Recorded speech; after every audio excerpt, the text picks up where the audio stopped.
please excuse my background. So this is my labor and delivery story on delivering a baby that wasn't mine. I'm gonna start off with saying my estimated due date was set for October 3rd. I go in for a checkup September 20th. My doctor asked when was the intended father flying in from Taiwan, and he was set to fly in September 27th into LA, and then he was going to get to my area the 28th. That's when my doctor informs me that I'm 3 centimeters dilated, and if the father wants to be here for the birth, then he needs to fly in now. So I panic. I contact my agency. I let them know. I give them the update, and they get in touch with the father. He schedules a flight for the next day, which is the 21st, Friday. Then he flies in Saturday morning, and he gets to my area Saturday night. And then Sunday, the 23rd, was our first face-to-face meeting. We went out for lunch. I took my kids with me. It was awkward and nice. It was my first time meeting him in person. We had talked before through messaging and Skype, but never in person because he lived in Taiwan, so it was kind of difficult. So we have a nice lunch. We leave that day, and now we're just gonna sit and wait until I deliver. A few days later, it was a Tuesday, I believe, I was taking a nap, and I woke up around noon, and I was wet. And at first, I was really pregnant, so I thought maybe I had peed myself. I got up, I went to the bathroom, and I was leaking more. TMI, I know. Then I realized, no, I didn't pee myself. That was definitely my water that broke. So I informed the agency and the intended father, and I started getting ready. I still didn't have my bag packed because I wasn't supposed to deliver till like October. So I get my stuff, I get all my paperwork to take to the hospital. I wasn't in pain, so I kind of chilled at home, waiting to see if I would start getting contractions or whatever the case was. I don't know, I just waited. Finally, I head to the hospital. It's about half an hour from where I live.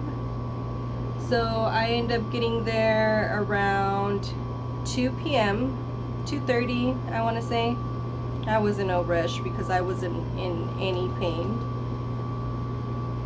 So I forgot to mention, when we had met up that Sunday for lunch, he brought with him a driver and a nanny. So he was prepared. Now fast forward to me going into labor. I head to the hospital a few hours after my water broke because I wasn't in pain. I notify my boyfriend at the time, because he was going to be there in the delivery room with me. So I get to the hospital, I check in, and they're checking me to make sure that my water did in fact break. And the nurses start asking me questions, and I tell them that I'm a surrogate, and I try not to get offended when people ask questions or make remarks, because some aren't aware or educated on the subject. So the nurses, there's 2 of them, by the way, they start asking how I felt. The one question that bugged me the most was how I felt giving away my baby. And mind you, I'm in labor, so I'm just trying to get checked in and moved up to my actual room that I'm gonna deliver in, and they're taking their sweet time. So when she asked how I felt giving away my baby, I was a little irritated and I had no patience. So I explained to her that I wasn't giving away my baby because it wasn't mine to give. I was just carrying someone else's baby. You know, this child had none of my DNA. So I was a little irritated. She apologized after. But this is why I like speaking on the subject and sharing about it, because there's so many people that are not informed on how it works, what it is. So I like explaining and teaching them, and so they're more aware and understanding, because there's some people that aren't understanding of it at all. So finally they get me up to my room. My boyfriend gets there. By this time it's about 3:30, almost 4. We're still waiting on the intended father. At this time I start getting my contractions, and when I start getting them, I'm feeling all of it. When they checked me in, I was about 4-5 centimeters dilated, so it was good, but not all the way there. And usually with my 2 kids, I delivered pretty quick. And every delivery is different, so I wasn't sure what to expect with this one. With mine, I did it naturally. With this one, like I mentioned, it was, I want to say 4-ish. I started getting the contractions, and at first, you know, I was doing fine and getting through them, and as time went on, they just got stronger and stronger, and I was all like, who am I trying to be brave for? You know, this baby's not even mine. So I said, I'm just gonna get the epidural, because my sister, who had recently delivered, as she was telling me, you know, that it made her delivery so much easier. So I said, okay, I'm just gonna get the epidural. You know, who am I trying to be brave for? If, you know, they have these medicines to help, you know, why not take it? So I notified the nurse that I did want the epidural. And usually I've heard stories where they take a while to get to you. So once I started feeling discomfort and a lot of pain, I asked for it right away because I was expecting them to take a long time. The guy gets there pretty quick. So they make everybody leave the room. At this point, it was just my boyfriend. We were still waiting on the intended father. So he gets out the room. They sit me up. Mind you, I'm still getting contractions. They clean my back so I could get the epidural put in.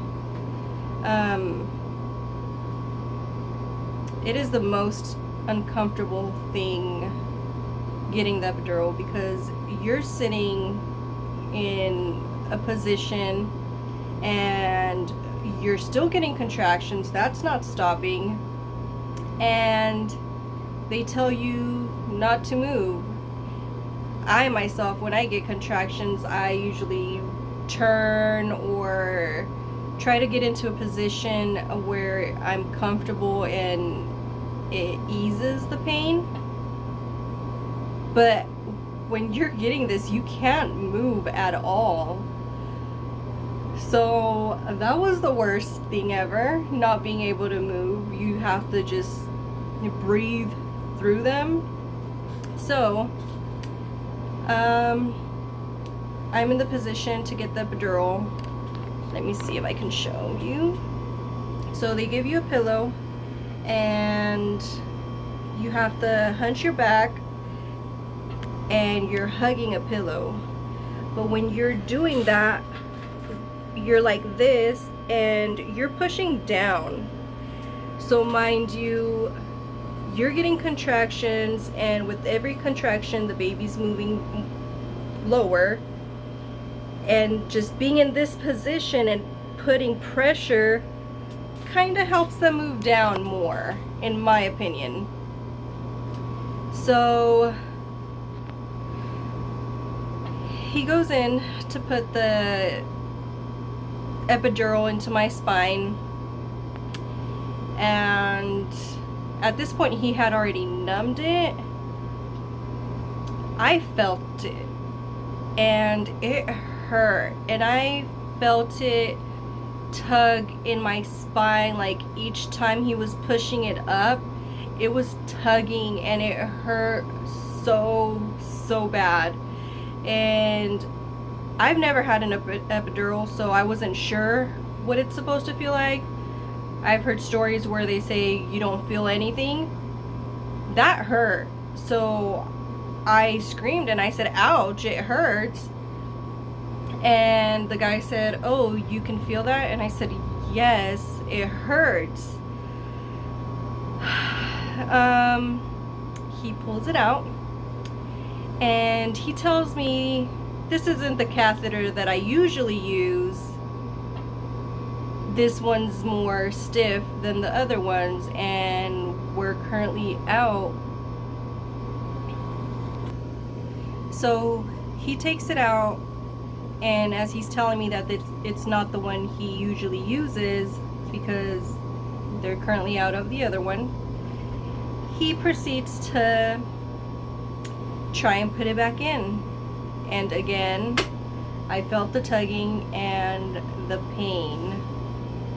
So I yelled out again, like, ouch, like it hurts, like this doesn't feel normal. So he pulls it out a second time. And mind you, I'm still sitting in that position, you know, putting that pressure here. And they're telling me I can't move because, you know, they're messing with your spine, and if you move, you don't know what can happen. So at this point, you know, he takes it out the second time. He tells me he's gonna go look for another catheter,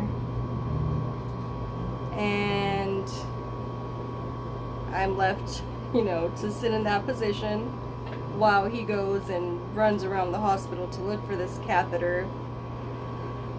At this point, the intended father is there, and he's waiting outside the room because he can't come in the room yet. Finally, the guy gets back. It took a really long time to actually get the epidural because of that issue that we were having. It was horrible. Like, if I could go back, I would have not even tried to get it at all. But being in that position, I do believe that it helped so much. So anyway, finally he comes back. He has the correct catheter. He puts it in, and I do not feel a thing. So mind you, this was the third attempt at putting the catheter in. So finally he gets it in. I do not feel a thing when it went into my spine.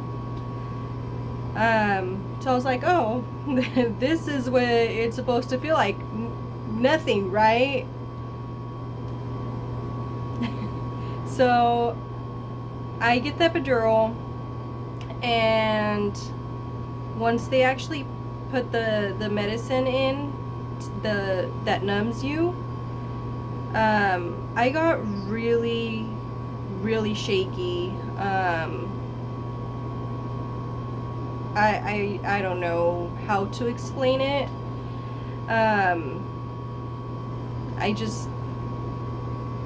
I don't know if I completely went numb. It was just a weird feeling when it was going into my body. So they lay me down, and they're there asking, if I can still feel, if I'm feeling pain, what am I feeling.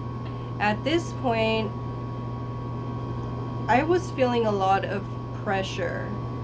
I wasn't feeling the contractions anymore at all.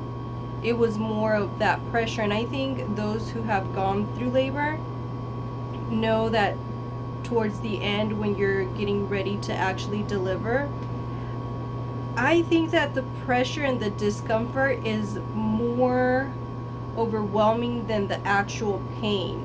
I don't know if that makes sense. So finally, they let the father come in to say hi to me, and my doctor, who's so kind, he was telling us that there's another doctor that was working in that hospital that spoke the language that my intended father spoke, because he's from Taiwan. He spoke English, but you had to speak it very slow in order for him to catch and understand. So my doctor tells him that he's gonna go get his doctor friend to introduce him to help translate and just make things easier. Mind you, I'm in labor, and I'm there chilling in labor. So my doctor leaves the room. He goes and he finds his friend. He introduces him to the intended father, and these two guys are just chatting it up while I'm in labor, And my doctor checks me, and he says I'm about 8 centimeters dilated at this point. And so the intended father and the doctor step outside the room so my doctor could check me. My doctor tells me I'm 8 centimeters dilated. And as soon as he gets his gloves off, I tell him, like, like, no, like, I'm ready to have this baby now. Being in that position for so long helped move my labor quicker, and move the baby into the position it was supposed to be. So I told my doctor, like, no, like, I'm ready to have the baby right now. And my doctor's like, no, you're barely 8 centimeters dilated, you're fine. And I'm like, no, like, I felt that this baby was gonna come out on its own. And I was just laying there, right? And I wasn't even moving at all. I wasn't pushing. I was just chilling. But I felt that this baby was gonna crawl out on its own without me doing anything. That's how bad it felt. I wanted to cross my legs and keep them closed to keep the baby from coming, because he was going to come with my help or not. So I'm telling my doctor this, like, no, like, you don't understand, like, I'm not pushing, but I can't stop it either. And so at this point, the intended father and the other doctor outside talking, and as I'm telling my doctor this, he gets into full delivery mode, I guess, and he starts, suiting up, and then he's gonna recheck me, and he rechecks me, and he said, you're right, this baby is coming right now. So he gets, his whole team that's supposed to be there to help deliver the baby. A whole bunch of people just rush in, and, they're breaking the bed down and getting me into position, with my legs on this thing. And then he tells me to push. And I pushed about 2 or 3 times, and the baby was out. And it was literally within minutes. It was so fast, super fast. So the baby's born, and before I had gone into labor, I had thought about this day and went over and over on how I wanted it to go.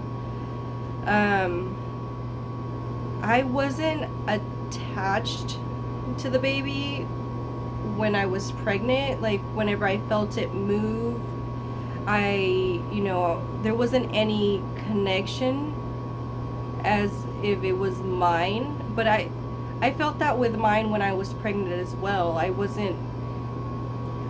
don't know if I'm weird, but I didn't feel that connection while being pregnant. It wasn't until after I had my children that I felt that bond, but while I was pregnant I didn't. So with this one, I wasn't sure how I wanted it to go during the delivery, because most of when you deliver and the baby comes out, they put them on your chest, and then they kind of clean them up on your chest. I wasn't sure if I wanted that. I wasn't sure if I felt comfortable with that because it wasn't mine.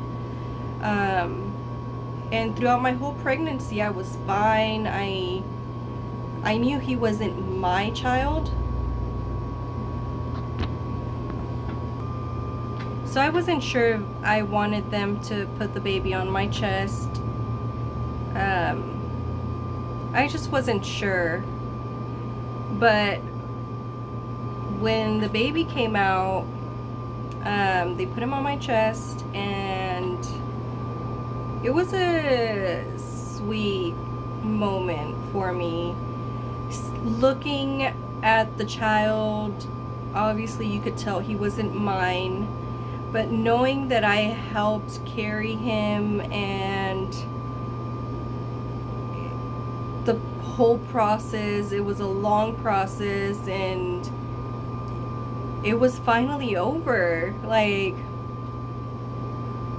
it felt like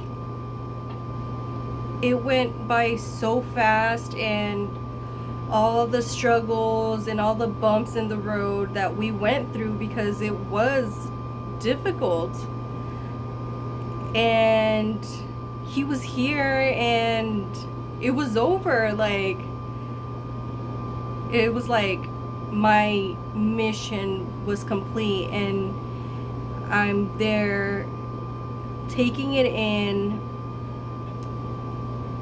And now I'm like, now what do I do now? Mind you, while all this is going on, the intended father and the other doctor are still outside the room. And let me remind you guys that he flew in earlier than he was supposed to, so he could be here for the birth, and he wasn't even in the delivery room because it all happened so fast. So finally the nurses go outside the room, and they're telling him, you know, he needs to come into the room now.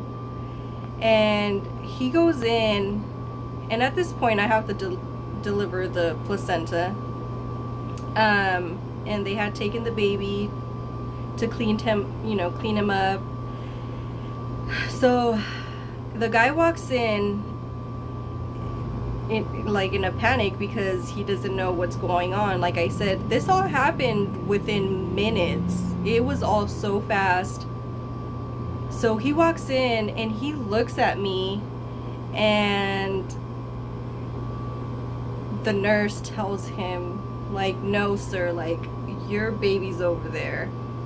And he's like shocked. Like,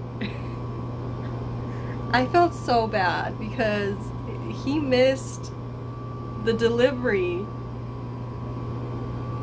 I felt horrible. But anyways, like, he's shocked. They tell him the baby's over there already. So he like looks at me and then looks over there and, you know, sees his child, and he's over there with his child, and, you know, my doctor's, you know, finishing up with me and making sure that I'm good. And it was just so crazy, and it all happened so fast. So finally, you know, they finish up with me, and I'm, you know, laying there, and I noticed that the guy was alone. And so I asked him, I was like, hey, where's the nanny? And then he proceeds to tell me that after our lunch on Sunday, the nanny and his driver both went to LA to like sightsee,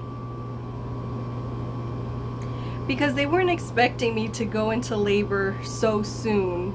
And when they saw me on Sunday, they're like, she's fine, she still has, you know, a few more days till she delivers. They weren't expecting me to deliver so soon.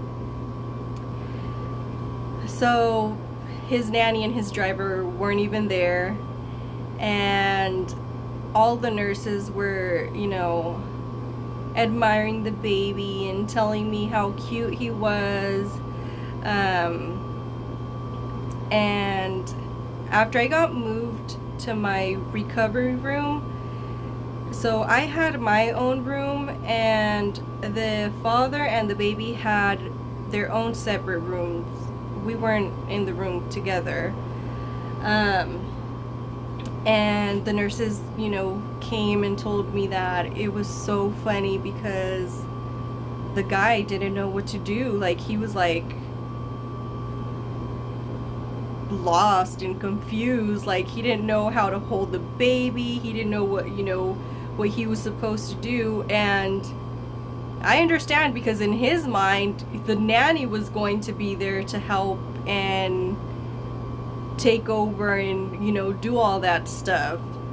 So it was just so funny. I had my own room and I was chilling and sleeping and recovering. I was only... Oh, by the way, so my water had broke at around 12:30, and the baby was born at 5:57 p.m. So it was, you know, within 5.5 hours from my water breaking to him being born. So it all happened really, really fast. And like I mentioned, I felt horrible that he wasn't able to be in the room and see his son come out. But I guess in a way it was good, because he wasn't, you know, traumatized. While I was in labor, you know, through the whole process, my boyfriend at the time, he was there and he was supportive, and, you know, he helped me get through it all, and he experienced it all, and it was crazy. It was crazy for me, it was crazy for him. It was an awesome experience, and it felt like I did something meaningful, and in a way gave, you know, purpose to my life. Like, it's hard to explain, but it's an amazing feeling. And the father was so thankful. He thanked me over and over, and, you know, the baby was so cute. I did take a few pictures, which before I wasn't sure if I was going to do that, but being in that moment, it was something beautiful, and I wanted to remember that as it was. I didn't want it to be a weird moment or feel like shame. I don't know how to explain it. I ended up taking pictures, and I was actually waiting to upload or record this video because I did want to get a 1-year update and hopefully get pictures of the baby, but I'm still waiting to hear back. So that was my story. Hope you guys enjoy it. I also forgot to add that my kids were a huge part of this process, the whole pregnancy. So when I delivered, I wanted to make sure that they were able to go and see the baby, because you know, the dad was taking the baby back to Taiwan, to where he's originally from. So I wanted my kids to see the child, and so they can, I don't want to say get closure, but understand the whole process. My kids knew that that child wasn't mine. I just felt that them seeing the baby